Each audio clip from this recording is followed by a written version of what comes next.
Muhammad's first impression of his revelations was that they were demonic in nature. Muhammad tried repeatedly to kill himself. Muhammad allowed his followers to rape their female captives. The Quran allows Muslims to beat their rebellious wives into submission. Muhammad says the Bible talks about him when, according to the Bible, he's a false prophet. Muhammad married the divorced wife of his own adopted son. Muhammad was disgraced by God in death. The one way he said he would die if he's a false prophet, that is exactly how Muhammad died. Muhammad had sex with a 9-year-old girl. Muhammad delivered revelations from the devil and came back and blamed the devil for this revelation. Muhammad affirmed the teachings of the Torah and the Gospel when his teachings completely contradict the teachings of the Torah and the Gospel. Muhammad tortured a man named Kanana for money. He killed people who criticized his religion. He tried to divorce his wife Sauda when she became unattractive, and he had to cut a deal that's affirmed by Allah in order for her to be able to eat. Muhammad's revelation to his dinner guests was so obviously from Muhammad and not from Allah.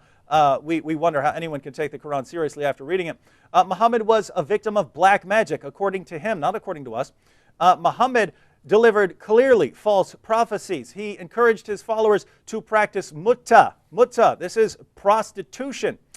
He had 9 wives when the Quran allows Muslims to have 4. He broke his vow to his wife about having sex with his slave girl, and the Quran is completely theologically incoherent. You cannot make sense of it when Allah gives all of this revelation and then Allah is the one who corrupts it by tricking and deceiving people into believing that Jesus died on the cross. The Quran teaches that stars are missiles that God uses to shoot demons when they try to sneak into heaven.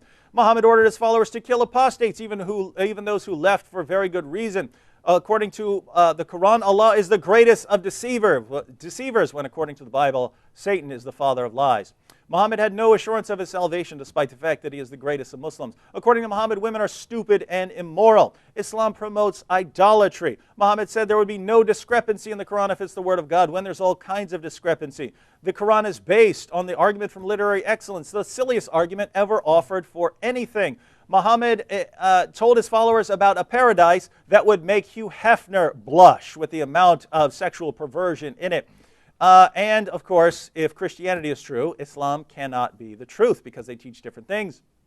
Islam teaches that the sun sets in a pool of murky water. The Quran has been corrupted when Allah promised to protect it. The concept of abrogation makes no sense. Allah is turning things right around, changing revelations from one week to the next when this is supposed to be His eternal word.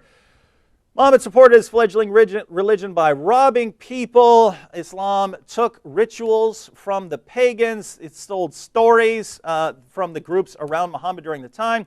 Muhammad told his followers to breastfeed an adult in order to do away with sexual desire between them. Muhammad wore women's clothing. Islam deifies Muhammad by encouraging Muslims to talk to him directly during prayers. And Islam completely reverses the gospel by having the guilty Judas die on behalf of the innocent Jesus instead of the innocent Jesus dying on behalf of sinners.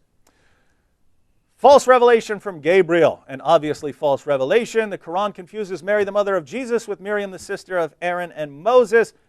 Hygiene practices that would kill you if you took them seriously.